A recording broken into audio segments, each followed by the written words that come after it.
Dear students, welcome to Elite. I am Chandan Jha, your English trainer. इस video में हम लोग कंडीशनल टू पढ़ेंगे। कंडीशनल का यूज आम बोलचाल में काफी ज्यादा होता है, आप अक्सर यूज करते हैं। हम लोगों ने कंडीशनल का एक सीरीज स्टार्ट किया है जिसमें 0 हम लोग पहले पढ़ चुके हैं, 1 भी पढ़ चुके हैं। तो इस बार हम लोग इस वीडियो में कंडीशनल टू आप लोगों के लिए लेकर आए हैं। कंडीशनल टू एक अनरियल पास्ट है, एक इमेजिनरी सिचुएशन को बताता है। तो कैसे हम पहचानेंगे कि कंडीशनल 1 क्या है, कंडीशनल 2 क्या है, दोनों में डिफरेंस क्या है, कहां पर कंडीशनल 1 यूज करें, कहां पर कंडीशनल 2 यूज करें। तो मैं आपको बता दूं, कंडीशनल 1 का यूज तब होता है जब मेन क्लॉज के होने की पॉसिबिलिटी हाईएस्ट होती है, उसमें एक रियलिटी होती है, यानी वह एक्शन परफॉर्म होता है, उसकी संभावना हाईएस्ट है।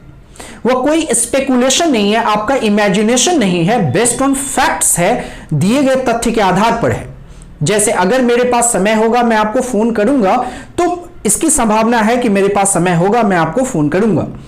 लेकिन कंडीशनल 2 का यूज हम लोग करते हैं इमेजिनरी सिचुएशन के लिए, जो एक्चुअल में एग्जिस्ट ही नहीं करता। ये आपकी कल्पना मात्र है, ये आपका अपना खुद का इमेजिनेशन है, इसे रियलिटी से कोई मतलब नहीं है। चलिए हम इसको एग्जाम्पल से देखते हैं। पहला एग्जाम्पल है, if I have enough money I will go to England this year. अगर मेरे पास काफी पैसे होंगे तो मैं इंग्लैंड इस साल जाऊंगा। अब ये कंडीशनल 1 पे हमने बनाया, इसलिए कंडीशनल 1 पे बनाया क्योंकि यहां पर हमें यानी स्पीकर को ऐसा लग रहा है कि इसकी ये रियल पॉसिबिलिटी है एनफ मनी होने की।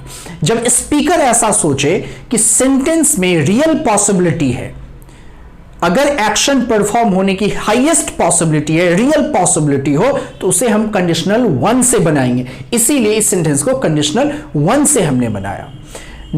एग्जाम्पल 2, इसमें स्पीकर रियल पॉसिबिलिटी के बारे में नहीं सोच रहा है, वो ऐसा मान रहा है कि ये रियल पॉसिबिलिटी नहीं है, ये मेरा खुद का स्पेकुलेशन है, मेरा खुद का इमेजिनेशन है।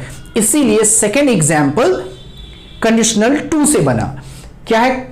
If I had enough money I would go to England this year. अगर मेरे पास बहुत सारे पैसे हो जाएंगे तो मैं इंग्लैंड जाऊंगा। यानी दोनों ही सेंटेंस ग्रामेटिकली करेक्ट और एक ही जैसा है। एक को कंडीशनल 1 में बनाया गया है, दूसरे को कंडीशनल 2 से बनाया गया है। तो अगर आप कंडीशनल 1 यूज करते हैं तो आपके माइंड में बहुत ही क्लियर कट आइडिया ये है कि यह एक रियल सिचुएशन है। लेकिन जब आप कंडीशनल 2 से उसी सेंटेंस को बनाते हैं तो आप मानकर चलते हैं कि ये एक रियल सिचुएशन नहीं है, ये स्पीकर का इमेजिनेशन है, स्पेकुलेशन है, यानी ये एग्जिस्ट ही नहीं करता। तो रियलिटी के लिए कंडीशनल 1 यूज करेंगे, इमेजिनेशन के लिए कंडीशनल 2 यूज करेंगे। डियर स्टूडेंट्स, तो इसका स्ट्रक्चर होगा if plus simple past plus conditional simple. याद रखने का फॉर्मूला है if x happened Y would happen। अगर X हुआ होता तो Y हुआ होता इमेजिनेशन है, ये इमेजिनरी सिचुएशन को बताएगा। इसका स्ट्रक्चर क्या होगा? इफ, उसके बाद सिंपल पास्ट। सिंपल पास्ट के 3 स्ट्रक्चर्स होते हैं, एक्शन के लिए और, पोजीशन के लिए और स्टेट के लिए और। तो 3 स्ट्रक्चर्स होते हैं। और कंडीशनल सिंपल मतलब would plus B1, subject plus would plus B1 plus other words, उसको हम लोग बोलते हैं कंडीशनल सिंपल। इसका हम लोग यूज करते हैं what would happen in an imaginary situation. यानी आप एक सिचुएशन इमेजिन करते हैं और सोचते हैं कि उसमें क्या हुआ होता या क्या होगा, इस तरह की बात। इसे यह फैक्चुअल नहीं है, इसे अनरियल पास्ट आप बोल सकते हैं। So conditional 2 is unreal past, it is not actually past, it is unreal past. ये अनरियल पास्ट है, एक्चुअल पास्ट नहीं। हालांकि स्ट्रक्चर सिंपल पास्ट का है, पास्ट का है, बट ये पास्ट नहीं है, ये अनरियल पास्ट है, ये इमेजिनरी सिचुएशन है। और इमेजिनरी सिचुएशन पास्ट का नहीं है, इमेजिनरी सिचुएशन है प्रेजेंट का या फ्यूचर का। आप प्रेजेंट के बारे में इमेजिन कर रहे हैं या फ्यूचर के बारे में इमेजिन कर रहे हैं। तो इमेजिनरी प्रेजेंट का क्या मतलब? एग्जाम्पल से समझते हैं। If Kabir studied he would get better marks at school. सोचिए कबीर का रिजल्ट आया और उसके अच्छे नंबर नहीं मिले तो उसके पेरेंट्स बोलते हैं अगर कबीर पढ़ाई किया होता तो उसे अच्छे नंबर स्कूल में मिलते। तो ये प्रेजेंट के बारे में बात हो रही है, प्रेजेंट सिचुएशन है। सेकंड में आ जाते हैं imaginary future. If I won a big lottery prize, अगर मुझे बड़ा सा लॉटरी का प्राइज मिला होता, I would travel around the world, मैं पूरी दुनिया घूमूंगा। अगर मिल जाए, अगर मुझे बड़ा सा लॉटरी प्राइज मिल जाए तो मैं पूरी दुनिया घूमूंगा। ये इमेजिनेशन है, मिला वगैरह नहीं है। अगर मिल जाए, अगर मिल जाता, तो उस सेंस में यानी वो चीजें एक्चुअल में हुई नहीं, ये कपोल कल्पना है, इमेजिनेशन है। तो उसको बताने के लिए हम लोग कंडीशनल टू का बात करेंगे। जैसे आप बोल सकते हैं कि अगर मैं राजा होता तो मैं ये करता, तो आप राजा एक्चुअल में है नहीं, या आप इमेजिन करें। तो जब आप कोई चीज इमेजिन करें जो फैक्ट से कोसों दूर हो, महज आपकी कल्पना हो, तब आप कंडीशनल टू का यूज करेंगे।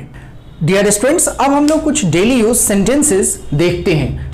फर्स्ट सेंटेंस है if you were on Venus, अगर आप वेनस पे होते, you would see the sun rises in the west, आप सूरज को पश्चिम से उगते हुए देख पाते। अब ये इम्पॉसिबल है, ये इमेजिनेशन है, आप वेनस पे हो ही नहीं सकते, आप अर्थ पे हैं। तो इमेजिनरी सिचुएशन है, इसीलिए इसको कंडीशनल टू से बनाया गया है। Next, what would happen if the earth stopped turning, अगर अर्थ टर्न करना बंद कर दे तो क्या होगा। ये इमेजिनेशन है, अर्थ ने पीछे कभी टर्न करना बंद नहीं कर दिया है, आगे ऐसा होने वाला नहीं है, ऐसा कोई हमारे पास बेस नहीं है कि हम ये गेस कर सके।